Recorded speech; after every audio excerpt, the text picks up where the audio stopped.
Supreme court ने EWS कोटे में 10% रिजर्वेशन के मुद्दे पर सुनवाई की। सुप्रीम कोर्ट में 5 जजों की बेंच ने इस मामले पर सुनवाई करते हुए अहम फैसला दिया है। 5 जजों में 3 जजों ने ईडब्ल्यूएस के पक्ष में राय दी है। इसका मतलब है कि देश में ईडब्ल्यूएस आरक्षण जारी रहेगा। इस फैसले में आने के बाद बिहार में सियासत शुरू हो गई। सुशील मोदी ने ट्वीट करके आरजेडी को निशाने पर लिया। दरअसल इस बिल के पास होते वक्त आरजेडी ने इसका विरोध किया था।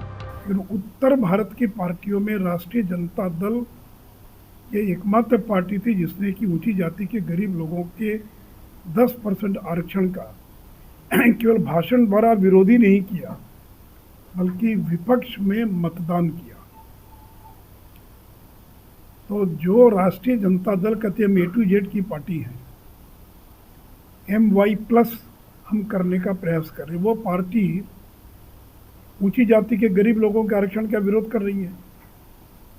जबकि उस समय भी नरेंद्र मोदी की सरकार ने कहा था कि हम जो आरक्षण दे रहे हैं उसे अनुसूचित जाति, जनजाति, पिछड़ा वर्ग के आरक्षण में कोई कटौती नहीं होगी, उनका आरक्षण यथावत बना रहेगा। ये 50% का जो आरक्षण है उसके अतिरिक्त 10% का आरक्षण है। उसके बावजूद ये लोग भ्रम फैलाते रहे और ये लोग केवल संसद के पटल पर दोनों सदनों में इन्होंने विरोधी नहीं किया बल्कि मतदान किया इस संविधान संशोधन विधेयक के विरोध में। तो राष्ट्रीय जनता दल अब किस मुंह से जाएगी सवर्णों के पास वोट मांगने के लिए?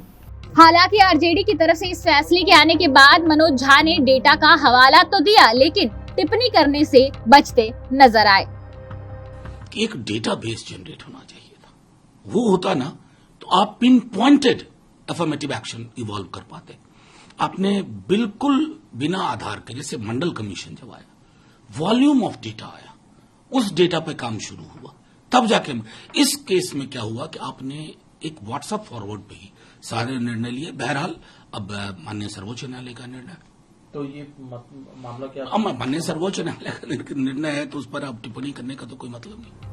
आपको बता दें कि 2019 में जब ये बिल आया था तो आरजेडी ने इसका सदन में विरोध किया था, जिसे लेकर तब भी सवाल उठे थे।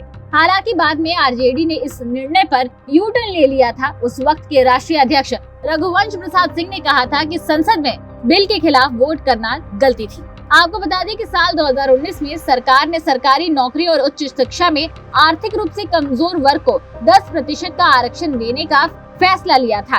इस फैसले को सुप्रीम कोर्ट में चुनौती दी गई थी। इस मामले में 30 से ज्यादा याचिकाएं डाली गई थी, जिस पर 27 सितंबर को सुनवाई के बाद कोर्ट ने फैसला सुरक्षित रख लिया था।